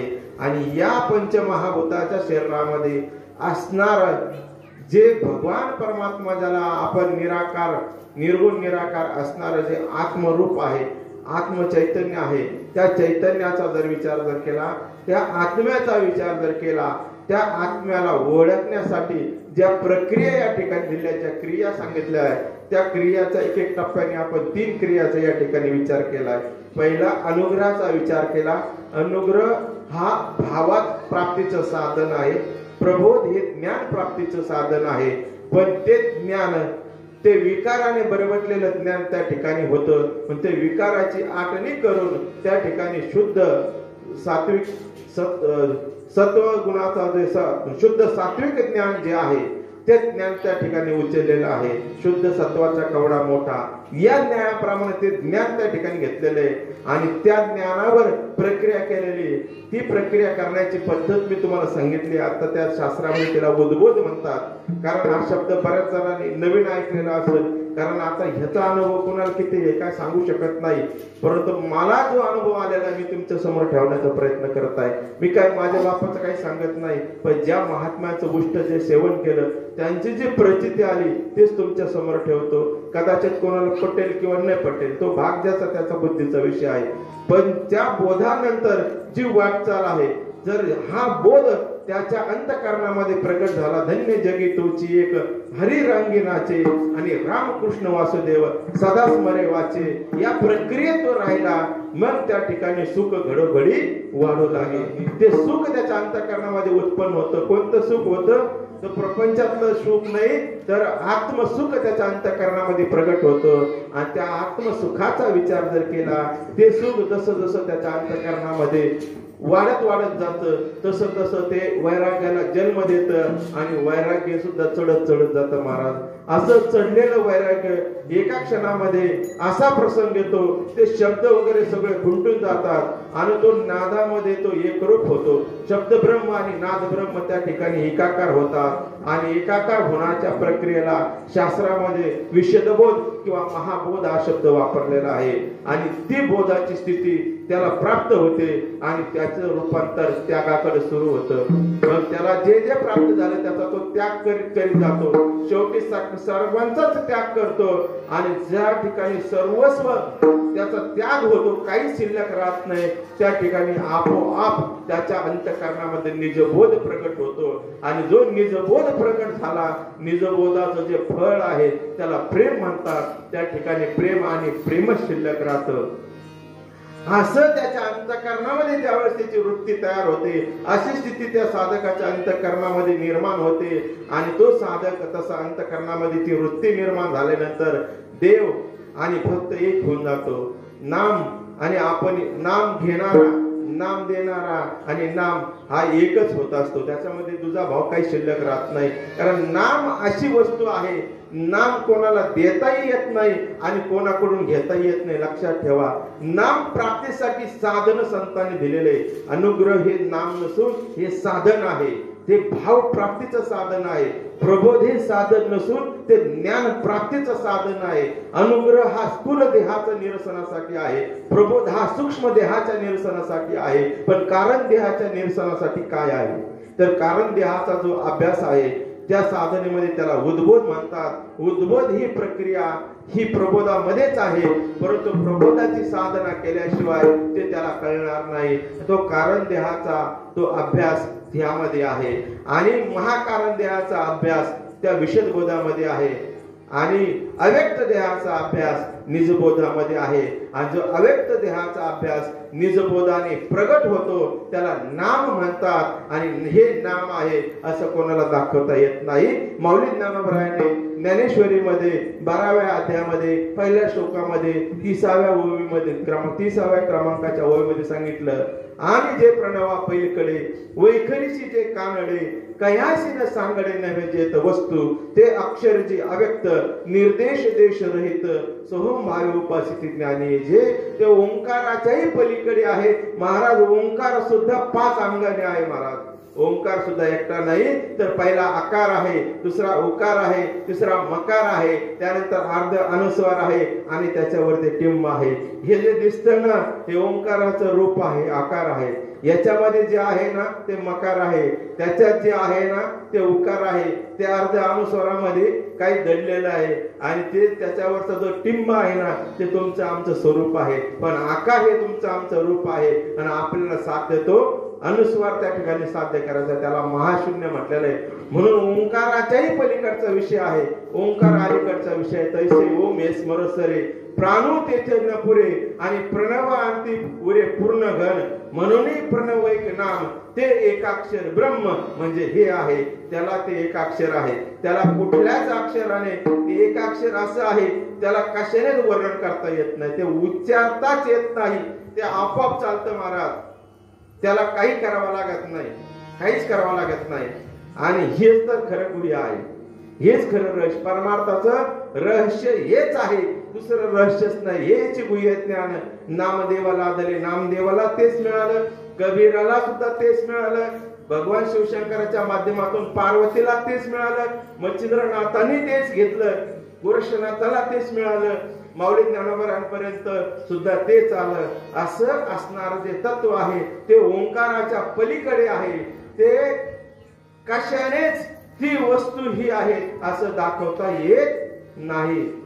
म्हणजे कयासी न सांगडे नव्हे जेत वस्तू ती वस्तू ही आहे असं दाखवता येत नाही. एवढंच नाही ते अक्षरची अव्यक्त ते अक्षर म्हणजे अविनाशी अक्षर म्हणजे नाशिवंत.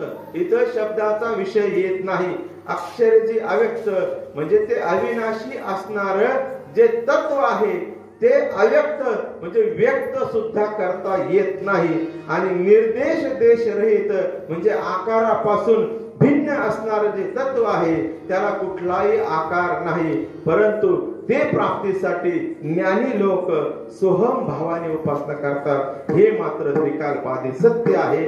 आणि अशा साधनेचं जे सार आहे ते सार एकदा कळाल्यानंतर ते सार निजबोधामध्ये आहे. आणि निजबोध ही पूर्ण कृपा आहे. सद्गुरू नाही की पूर्ण कृपा केली निज वस्तू दाविली माझी मज. आणि ही वस्तू एकदा प्राप्त झाल्यानंतर मग तिथे काही उरत नाही. मग गळाले इंद्रिय राहिले शमन झाले महाशून्य एकाएकी. आणि शिव आणि शक्ती ऐक्य पावल्यानंतर तिथं शक्ती सुद्धा शक्तीच्या स्वरूपात राहत नाही आणि शिव सुद्धा शिवाच्या स्वरूपात राहत नाही आणि मन सुद्धा मनाच्या स्वरूपात राहत नाही. ते सगळे एक होऊन जातात. अभंगाच्या 4थ्या चरणात शक्ती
शेवटचे 2 सिद्धांत आपल्याला बघायचे आणि आपले वेळ पण संपणार आहे.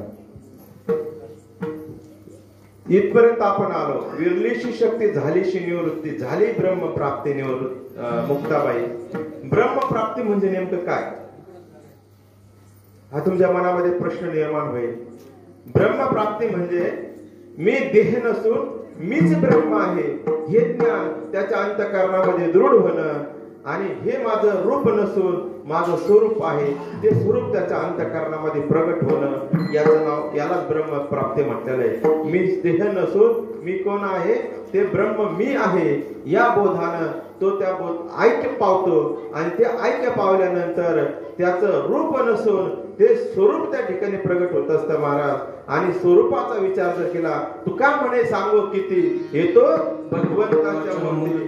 तुमच्या मधला भगवंत आणि माझ्या मधला भगवंत वेगळा नाही तो एकच आहे.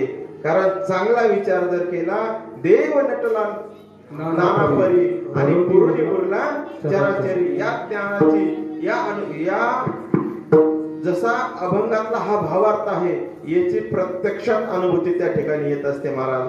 आणि अशी अनुभूती आल्यानंतर त्याची जी प्रक्रिया आहे त्या क्रिया आहे संतांनी अनेक त्यांच्या अभंगातून वर्णन केलेलं आहे.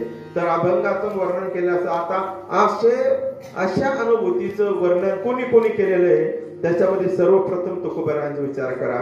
तुकोबारायांनी साध्या सोप्या भाषेत सांगितलं. तर काय सांगितलं? बोलावा विठ्ठल, पहावा विठ्ठल, करावा विठ्ठल, जीवे भावे.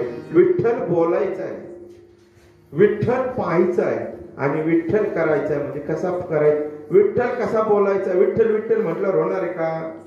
विठ्ठल विठ्ठल म्हटल्यावर होणार नाही. मग विठ्ठल पाहायचं म्हणजे नुसतं त्याला पायात बसायचं का?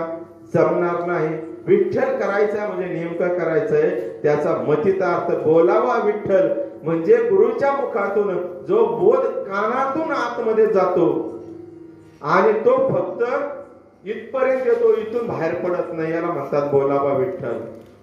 आणि त्याचा परिणाम जो कानातून आत गेल्यानंतर त्याची उगवण डोळ्यातून येते. कानी जे पेरिले डोळा ते उगविले, याला म्हणतात पहावा विठ्ठल.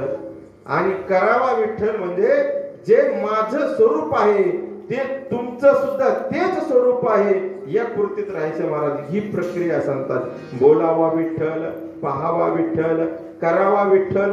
नुसतं करायचंच नाही, जीवा भावाने कृती आपणही करायची आणि इतरांना सुद्धा ज्याला आपल्याला जी प्रचिती येते ते दुसऱ्यामध्ये सुद्धा ते आपणच पाहायचंय. जसं आरसा आणि आपण, आरशातला आपलं बिंब आणि आपण एकच दिसतो. हे कोणामुळे दिसतं? आरशेमुळे दिसतं. पण आरसा जर बाजूला काढला आणि मीच माझ्या समोर उभा राहिलो तर परिणाम काय होणार आहे? आरसा काढला म्हणजे माया संपली महाराज. मायेचा विषय राहतच नाही. पण तुम्ही मी वेगळा नाही, तुम्ही आणि मी एकच आहे आणि तो एक या ठिकाणी कळतो. मग तो एक कळाल्यानंतर येणे सोसे मन झाले हवं बरे. मग त्याला दुसरं काही करायची गरज नाही, त्याला माघारी जायची सुद्धा गरज नाही. आणि तो निरंतर त्या ठिकाणी राहतो. कुठे राहतो? पर्यावरणी परते घर तेथे राहू निरंतर. ते परत तिथून हालायचं काम त्याचं नाही. त्याला जायची सुद्धा इच्छा होत नाही, परत माघारी सुद्धा यायची इच्छा होत नाही. असं ती आत्मानुभूती आहे. संत जनाबाईंचा विचार करा. जनाबाईंनी सांगितलं गळा बांधून या दोर धरीला पंढरीचा चोर. पहिली प्रक्रिया जनाबाई सांगितली गळा बांधून या दोर धरीला पंढरीचा चोर. मग आता मला सांगा, जनाबाईंनी कोणाच्या गळ्याला दोर बांधला? देवाच्या गळ्याला बांधला का स्वतःच्या गळ्याला बांधला? कोणाच्या गळ्याला बांधला? दोर बांधला म्हणजे दावा घेतलं, नळ्याला भाषे नाही घेतली. नामरूपी दोर स्वतःच्या कंठामध्ये धरलेला आहे महाराज. कंठी धरेला कृष्ण म्हणे अवघा जनी प्रकाश. तो कंठामध्ये जे गुरुवाक्य आहे ते गुरुवाक्य एवढ्या जागेमध्ये पकडलेलं आहे. आणि त्या वाक्याने गळा बांधून या दोर जे अनुग्रहाची साधना जे करत असतात त्यांची साधना फक्त एवढ्या जागेवर चालते. आणि जे कोणी अनुग्रहाचं श्वासन चिंतन करत असणार त्याचा परिणाम ते चुकीच्या पद्धतीने होतं. मी उघडपणे सांगतो, कोणाच्या शंका असेल तर विचारा नंतर. परंतु त्याचे परिणाम काय होतात महाराज?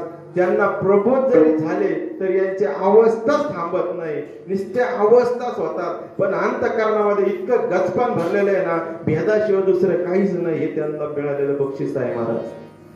कारण एक शब्द जर चुकला ना तो सगळा घोटाळा होतो. कुंभकर्णाला इंद्रासन लागत होतं महाराज, पण तो काय म्हणला? निद्रासन म्हटला. त्याला इंद्रासन म्हणताच आलं नाही. ऐवजी नी म्हटला आणि 6 महिने झोपला, 6 महिने जागे राहिला. तशी आपली गत सुद्धा तशीच आहे. परंतु प्रत्येक शब्द हा फार महत्वाचा आहे आणि हा महत्वाचा असणारा शब्द आहे. आणि शब्दाचाच सर्व काही खेळ आहे महाराज. हा खेळ शब्दाचाच आहे. म्हणून काय सांगितलं? शब्द केली जुळवा जुळवी आणि विठ्ठल पायी घातली बेली. आणि ज्यावेळेस शब्द जुडवाजुडवी केली आणि त्यातला एक शब्द उचलला आणि त्या शब्दाचा मारा केला महाराज, त्याला यावं लागलं. त्याला यावं लागलं. तो आला. आल्यानंतर बघ, त्याला आल्यानंतर त्याची व्यवस्था आपल्याकडे पाहिजे की नाही? आपल्याकडे जर समजा एखादा पंतप्रधानाला जर यायचं ठरलं किंवा मुख्यमंत्र्याला यायचं ठरलं, तो काय उठतो लगेच येतो का? इथं लगेच येत नाही महाराज. तो आधी त्यांची यंत्रणा कामाला लावतो. जा खांदे महाराजांच्या शेतात बघवण्यात तिथे काय काय व्यवस्था काय काय. मग ते काही लोक येतात, सर्वे करून जातात. मग ते सांगतात हा आहे व्यवस्थित. मग तिथली सरकारी यंत्रणा कामाला लागते. मग तहसीलदार तलाठी आधी चक्कर मारून जातात. इथलं असणारे पोलीस यंत्रणा चक्कर मारून जाते. मग कलेक्टर येतो, प्रत्यक्ष पाहणी करतो. मग वार ठरतो, दिवस ठरतो, वेळ ठरते. मग त्याची सगळी रचना होते आणि रचना झाल्यानंतर तो यायच्या अगोदर अनेक पथक त्या ठिकाणी येऊन भेट देऊन जातात आणि सगळ्यात शेवटी त्या ठिकाणी येतं ते स्क्वॉड पथक येतं. पुढे बॉम्ब बिम काही ठेवलेलं आहे का ते शोधून ते निघून जातं. मग काही वेळाने त्या ठिकाणी त्यांचं हेलिकॉप्टर उतरतं आणि हेलिकॉप्टर उतरल्यानंतर त्याची व्यवस्था आपल्याला करावी लागते. भरला मोठा मंडप द्यावा लागतो, सगळी सुरक्षा करावी लागते, भाषणासाठी स्टेज लागतं, सगळं काही त्याला त्याची एवढी व्यवस्था करावी लागते. व्यवहारातलं हा तर सार्वभौम चक्रवर्ती सम्राट आहे आणि याच्यासाठी काही व्यवस्था लागणार आहे का? नाही. मग त्याला त्याच्या पायामध्ये बेडी घातली, त्याला आणलं, आकळून आणलं. पण त्याला ठेवण्यासाठी एकच जागा आहे, ते म्हणजे हे हृदयबंदी खाना केला आत विठ्ठल कोंडेला. आणि त्याला कोंडण्याची प्रक्रिया आहे. ज्याला कोंडायचं जमलं तो निघाला बाहेर महाराज. ज्याला कोंडताच आलं नाही तो कोंडून मेला. ते काय नाही, ती भिंगुरटी कोणती तरी आळी ती चांगलं घरटं बनवतं आणि त्याला एक दरवाजा, एखादा पहिला दरवाजा असं घरटं बनवल्यानंतर बाहेर निघायला दरवाजाच ठेवीत नाही आणि तो दरवाजा सुद्धा पॅक करून घेते आणि आतमध्ये स्वतः कोंडून घेते, मरून जाते. तशी स्थिती आहे. मग विचार जर केला, जिथून आपण आलो तिथं आपल्याला जाता आलं पाहिजे. आणि एकदा का एक काळ आलं मग त्याला उघडी समाधी घ्यायला काही वेळ लागत नाही. आणि ही उघडी समाधी हे समाधीचं 8वं अंग आहे. तसे 7 समाधी आहेत, परंतु चालती बोलती समाधी आहे जी गुरुच्या मुखातून प्राप्त झालेले ज्ञान आहे. ते ज्ञानावर जो साधक आरूढ होतो त्याच्या आत्मानुभूतीने तो परिपूर्ण होतो आणि त्या ज्ञानाचं जे सार आहे त्याच्या जीवनामध्ये साध्य करतो. आणि साध्य एकदा झालं त्याला दुसरं काहीच त्याला अशक्य नाही. आणि तो चालता बोलता सहज समाधीमध्ये जातो आणि पुन्हा जगाच्या कल्याणासाठी पुन्हा तो स्थितीवर येत असतो. ही युक्ती आहे आणि ही युक्ती जर एकदा कळाली मग त्याला सर्व गोष्टी त्याला शक्य आहे. अशक्य गोष्ट कोणतीच नाही. याची देही याची डोळा, भोगी मुक्तीचा सोहळा या साधनेनं त्याला प्राप्त होतो. आणि एवढंच नाही, स्वतः मुक्त होतो, पण अनेकाला मुक्तीचा मार्ग मोकळा करून देणारी ही साधना आहे. फक्त माऊली ज्ञानोबराय आणि मुक्ताई यांच्यामध्ये ते ज्ञान प्रगट झालं. ते माऊली ज्ञानोबरायांसाठी नाही आणि मुक्ताई सुद्धा साठी नाही. साक्षात शिव आणि शक्तीचा तो संवाद आहे आणि तो संवाद तुमच्या आमच्या जड जीवांच्या उद्धारासाठी आहे. आणि हे सगळ्यांनाच कळेल असं नाही, पण ज्याला गुरुच्या मुखातून जो बोध भेटला, ज्या गुरुच्या मुखातून जो बोध भेटला त्या बोधाच्या ठिकाणी त्याचा श्रद्धा आहे, निष्ठा आहे, विश्वास आहे. ज्यांनी दिलं त्या ठिकाणी त्याची श्रद्धा आहे. जे मिळालं त्याच्यावर त्याचा विश्वास आहे. त्याला ही साधना अवघड नाही, फक्त तो साधनेवर आरूढ पाहिजे. आणि एकदा का साधनेवर आरूढ झाला मग त्याला अशक्य काहीच नाही. जे शक्य आहे ते समाधीचं 8वं अंग सहज त्याला प्राप्त होतं अभंगाच्या शेवटच्या चरणामध्ये. मने नामदेवा कमुक्ताबाई, मने नामदेवा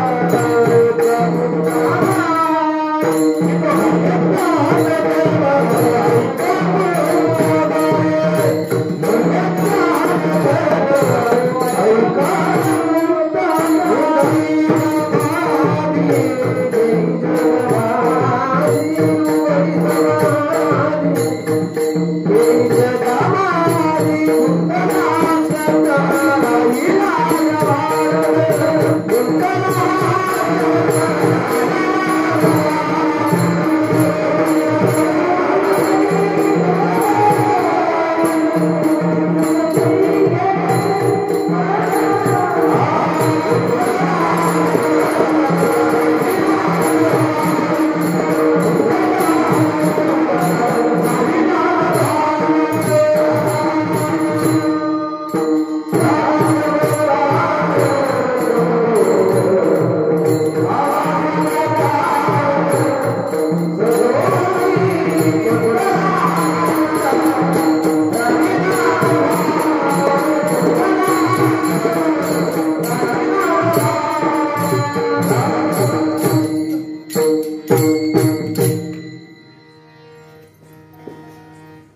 सहज समाधी लागले निर्गुणी कुंटली शिवानी नचले पुढे कुंटल हा शब्द राहिला व्यवहार झाला साक्षात्कार सदोदित गळाले इंद्रिय राहिलेसे मन झाले महाशून्य एकाएकी विरलीशी शक्ती झालीशी निवृत्ती झाली ब्रह्मप्राप्ती मुक्ताबाई म्हणे ज्ञानदेव ऐक मुक्ताबाई उघडी समाधी घेई जगा माझी असा अभंगाचा सरळ सरळ भावार्थ तुमच्या समोर ठेवण्याचा प्रयत्न केला. तुम्ही माय मी लेकरू नका माझा राग धरू करुणे ते केली कटकट वाकडी काढणे ते देव जाणे. पण ज्या महात्म्याच्या कृपाशीर्वादानं आज तुमच्या समोर जे अभंगाचं चिंतन करण्याचा छोटासा प्रयत्न केला ते माझं नसून माझे सद्गुरू समर्थ सद्गुरू सच्चिदानंद रघुनाथ स्वामी महाराज यांचं उच्चिष्टाचा तो भाग आहे. आणि बोलण्याच्या ओघामध्ये ज्या बाबांची जी कृपा आहे ते कृपेचं फळ आज या ठिकाणी जसंच्या तसं तुमच्या समोर ठेवण्याचा प्रयत्न केला. बाबांचं निर्वाण होऊनही आता 5 महिने पूर्ण झाले. आता 6वा महिना आला. बोलता बोलता 6 महिने कसे गेले कळालं नाही. परंतु त्यांची जी उणीव आहे ही क्षणाक्षणाला या ठिकाणी भासते. महाराज काय असतं गुरूंचं जे स्थान आहे ना हे कशानेच मोजता येत नाही महाराज. कारण जोपर्यंत आहेत ना तोपर्यंत कळत नाही. पण गेल्यावर मात्र माणसाला वाईट वाटतं. कारण आज आपण पोरके झालेलो. माझ्या दृष्टीनं मी तर पोरका आहे महाराज. कारण ज्या महात्म्यांनी जी साधना माझ्याकडून करून घेतली ते एकांतामध्ये सर्व साधना केलेली महाराज. 6-6 तास ध्यानामध्ये घालवलेले त्या महात्म्यांनी आणि जी अनुभूती आलेली ती शास्त्र प्रचिती गुरु प्रचिती आणि आत्मप्रचितीनं परिपूर्ण आहे. ज्यांना कळेल त्यांना कळेल ज्यांना नाही कळणार त्याला मी तरी काय करणार.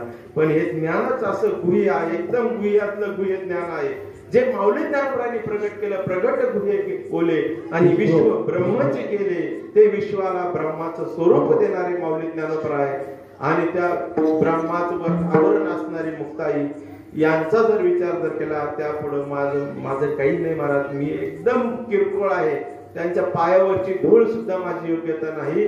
परंतु सद्गुरूच्या कृपा आशीर्वादानं त्यांचं उच्चिष्टाचा जो भाग आहे जसाचा तसा तुमच्या समोर ठेवला.